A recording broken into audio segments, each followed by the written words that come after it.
बिस्मिल्लाहिर्रहमानिर्रहीम। लाखों करोड़ों दुरूदो सलाम मोहम्मद मुस्तफ़ा सल्लल्लाहु अलैहि वसल्लम और आले मोहम्मद पर। मैं हूं उमर दराज गोंदल। पाकिस्तान के अंदर एक जो इस शख्सियत इमरान खान है, अगर कहा जाए कि लोगों की वो जिद है, लोग उससे बेपनाह मोहब्बत करते हैं, तो इसमें कोई शक नहीं है। लेकिन मुल्क के अंदर जो असल रियासत है, इस मुल्क के अंदर जिनके पास असल हुकूमत है, जिनके पास असल इख्तियार है, शायद इमरान खान उनके सबसे नापसंदीदा, और जो वो इमरान खान को अपना सबसे बदतरीन मुखालिफ समझते हैं। तो ये बात एक अपनी जगह पे हकीकत है।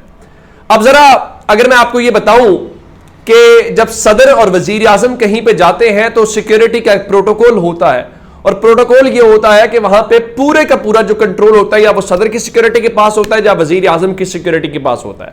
अब जरा मंजर कशी करें कि अटक जेल की पूरी सिक्योरिटी सदर की टीम के पास और इमरान खान और डॉक्टर आरिफ अलवी की मुलाकात, ये कैसी शानदार खबर है। और अब जरा मैं इसको यहां रोक के एक और मंजर आपके सामने रखना चाहता हूं। आपको याद होगा कि जब सदर आरिफ अलवी जो है वो इमरान खान से मुलाकात के लिए जमान पाक आते रहे हैं, तो लोगों के ऊपर बिजलियां गिरती रही हैं कि सदर तो सदर का ओहदा है, ये इमरान खान के कारकुन की तरह, इमरान खान के जाती मुलाजिम की तरह क्या करते हैं, ये उनकी तकलीफ है। उनसे पूछा जाए कि शहबाज शरीफ की हैसियत में जाके नवाज शरीफ से मिलते रहे, वजीर आजम के ओहदा तो शहबाज शरीफ के पास था, तो इस सवाल का कोई जवाब नहीं। कहा जाएगा पार्टी कायद से जनाब वो करना चाहिए, सदर का ओहदा तो देखना गैर सियासी और गैर जानिबदार होता है। और अगर आपको फिर याद हो, जब आर्मी चीफ की अपॉइंटमेंट होनी थी तो सदर डॉक्टर आरिफ अलवी आए थे नवंबर के महीने में इमरान खान के पास, और उस वक्त भी बहुत तकलीफ हुई थी कि आखिर आर्मी चीफ की अपॉइंटमेंट के ऊपर वो सदर से मुशावरत करने क्यों आए। फिर सदर आरिफ अलवी ने कल जो कुछ किया, उन्होंने उस बिल को लेके अब वो एक ऐसी उन्होंने शॉट मारी है, एक ऐसी चीज है जो अभी आने वाले चंद दिनों के अंदर इनका पीछा नहीं छोड़ेगी। अभी तो साइफर से जान नहीं छूटी थी, तो ये सदर के दस्तखतों वाला नया जो है इनके गले पड़ गया। अब आते हैं अगली बात की तरफ कि अटक जेल के अंदर क्या बात है। अब अटक जेल में अगर सदर हूं तो इसका मतलब यह होगा कि सिक्योरिटी किसके पास होगी, सदर की टीम के पास। और इस वक्त इमरान खान जो है वो एक के अंदर आपने उनको सजा दी हुई है तोशाखाना के अंदर, और साइफर वाले मामले के अंदर आप कोशिश कर रहे हैं उनको सजा देने की, सारा कुछ करने की। और आपका इस वक्त रियासत का नापसंदीदा तरीन शख्स इमरान खान है और रियासत का सरबराह डॉक्टर आरिफ अलवी है। तो रियासत का सरबराह और उस रियासत का नापसंदीदा शख्स सामने बैठे हूं, तो मुझे ये बताइए ये तकलीफ और शोले कहां तक होंगे। अब खबर क्या है? खबर यह है कि बड़ा खड़ाक और यह मैच अभी खत्म नहीं होगा। इमरान खान यही कहते आए हैं कि वो आखिरी बॉल तक, आखिरी गेंद तक मैच को ले जाने के ऊपर यकीन रखते हैं, और बुनियादी तौर पे इमरान खान इनके जो आसाब हैं उनका इम्तिहान ले रहे हैं। देखिए इस वक्त सदर आरिफ अलवी को ना सिस्टम में से आप निकाल सकते हैं, ना आप उनको माइनस कर सकते हैं, ना आप उनको मुआखजा कर सकते हैं, ना आप उनको निकाल के उनकी जगह पे कोई नया सदर मुंतखब कर सकते हैं, ना सदर के खिलाफ हत्या के कोई मुकदमा दर्ज हो सकता है। सदर को आइन जो है वो इस्तिस्ना देता है, ना सदर के किसी फैसलों को किसी अदालत के अंदर किसी जगह के ऊपर चैलेंज किया जा सकता है। ये वो परेशानी है। अब इससे खबर सबसे बड़ी क्या है? खबर है सबसे बड़ी सदर डॉक्टर आरिफ अलवी और इमरान खान की मुलाकात की खबर है। और ये खबर कहां से आई है? ये खबर इस्लामाबाद से आई है, जहां पे खबर यह है कि मौजूदा सियासी सूरत हाल के अंदर सदर आरिफ अलवी ने रवां हफ्ते इमरान खान से अटक जेल में मुलाकात का फैसला किया है, और इस मुलाकात का रवां हफ्ते में इम्कान है कि इन दोनों के दरमियान अटक जेल में मुलाकात होने जा रही है। ये एक बहुत बड़ी डेवलपमेंट है, एक बहुत बड़ी खबर है। और अगर सदर वहां पे जाएंगे तो क्या आप इंटरनेशनल मीडिया को रोक सकेंगे? क्या ये टॉक ऑफ द टाउन नहीं होगा? क्या आप सदर को पाबंद करेंगे? क्या आप सदर को क्लियरेंस नहीं देंगे? क्या सदर को भी आप वो ऐवान सदर के अंदर ताले लगा के बंद कर देंगे? ये है अब असल मैच। और ऐसे में जब सदर ने कल इतना बड़ा कदम उठाया और उन्होंने बताया कि देखें मेरा अमला मेरी कमांड नहीं मान रहा और मैं उसको जो हुक्म दे रहा हूं उस हुक्म की तामील नहीं हो रही, सेम इसी तरह से अगर सदर आरिफ अलवी ने कहा कि मैं मुलाकात करने जा रहा हूं, मुझे रोका जा रहा है, या मैं मुलाकात करना चाहता था मुझे मुलाकात नहीं करने दी गई, तो उसका इंपैक्ट क्या होगा, उसका फैसला क्या आएगा? ये मेरे ख्याल से अब कोई सदर को रोकने वाली या उस किस्म की चीजें नहीं है।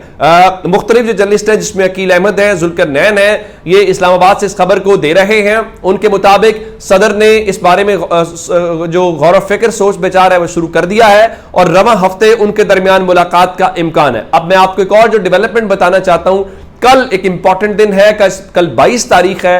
अल्लाह ताला सेहत दे जस्टिस आमिर फारूक साहब को। अगर कल उनकी तबीयत नासाज ना हुई और वो अदालत में कल अवेलेबल हुए तो कल इमरान खान के 2 केसेस उनके सामने लगे हुए हैं। एक तोशाखाना के अंदर उनकी सजा जो है उसको मुअत्तल किया जाए, दूसरा उनको सजा मुअत्तल करके उनको रिहाई का हुक्म दिया जाए। तो अब देखना यह है कि जस्टिस आमिर फारूक जो है कल फैसला कर पाते हैं या नहीं कर पाते, ये इंपॉर्टेंट होगा। लेकिन उससे पहले मैं आपको जो खबर देना चाहता हूं, उससे पहले सुप्रीम कोर्ट से खबर आई है और सुप्रीम कोर्ट में भी पाकिस्तान तहरीक इंसाफ की दीगर मुकदमात में जो गिरफ्तारी रोकने की दरखास्त थी उस पे सुप्रीम कोर्ट ने एतराज लगा दिया है और एतराज लगा के इमरान खान की जो दरखास्त है वो वापस कर दी गई है। और ये सलमान सफदर साहब ने एक आईनी दरखास्त दायर की थी जिसको 184 सब क्लॉज 3 के जरिए दायर किया गया था। रजिस्ट्रार सुप्रीम कोर्ट ने एतराज लगाया है कि उन अज्जा को पूरा नहीं किया गया और उन्होंने जाती मफाद के लिए 184 सब क्लॉज 3 की दरखास्त दायर की। ये बताना पड़ेगा कि किस तौर पे ये अवामी मफाद का मामला है। फिर उन्होंने एतराज लगाया कि आपने बराह रास्त सुप्रीम कोर्ट से रुजू किया और मुतल्लिका फोरम से आपने रुजू नहीं किया और उनके पास ट्रायल कोर्ट का फैसला चैलेंज करने का मुतल्लिका फोरम मौजूद था और दरखास्त गुजार साबित नहीं कर सका कि कौन सा बुनियादी हक मुतासिर हुआ और ये कैसे अवामी मफाद का मामला है। तो सुप्रीम कोर्ट से ये मामला हो गया।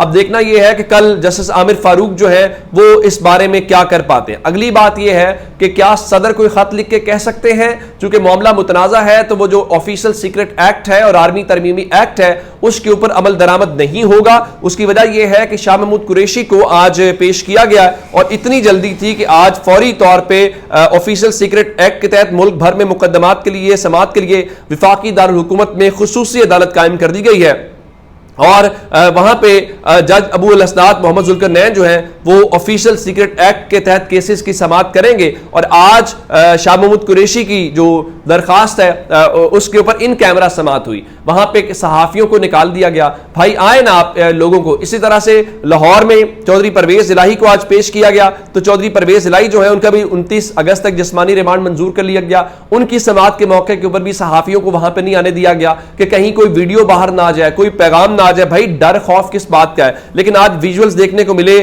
ये जिस तरह से आप देख पा रहे होंगे कि ये उमर सरफराज चीमा है, साबिक गवर्नर, दाढ़ी बड़ी हुई है, महमूद रशीद साहब थे, डॉक्टर यास्मीन राशिद साहिबा थी। मेरे ख्याल से पाकिस्तान के अंदर सियासी कारकुनों के लिए ये तस्वीरें उनका हौसला बढ़ाने के लिए एक बहुत बड़ी तस्वीरें हैं कि देखिए वो चाहते तो किसी परवेज खटक की तरह, किसी फवाद चौधरी की तरह, किसी और की तरह प्रेस कॉन्फ्रेंस करके जान छुड़वा लेते, लेकिन उन्होंने फैसला किया अपनी लीडरशिप के साथ खड़े होने का। और जब आप ऐसा करते हैं तो फिर उसके लिए कुर्बानी देनी पड़ती है, उसमें तकलीफें बर्दाश्त करनी पड़ती हैं। और अगर वो तकलीफें बर्दाश्त करें, हालांकि उमर सरफराज चीमा को तहरीक इंसाफ ने बहुत इग्नोर किया अपने दौरे हुकूमत में, जब हुकूमत जा रही थी तब लगाया उन्होंने। हालांकि उमर सरफराज चीमा शुरू से पाकिस्तान तहरीक इंसाफ के उन लोगों में शुमार होते हैं, लेकिन उन्होंने बताया कि अपनी क़यादत के साथ, अपने नजरिए के साथ किस तरह खड़ा होना होता है और आप बगैर कोई वो किए उसके ऊपर जो। अच्छा, एक और बात है, आज एक और अहम मामले के ऊपर, तहरीक इंसाफ के इस्तीफों के मामले के ऊपर जो है वो दरखास्त को भी गैर मौसर करार दिया गया। और आम इंतखाबात से मुतालिक हल्का बंदियों का जब मामला है तो इलेक्शन कमीशन ऑफ पाकिस्तान ने आज से नई हल्का बंदियों का आगाज कर दिया है और ये अमल 14 दिसंबर तक जारी रहेगा।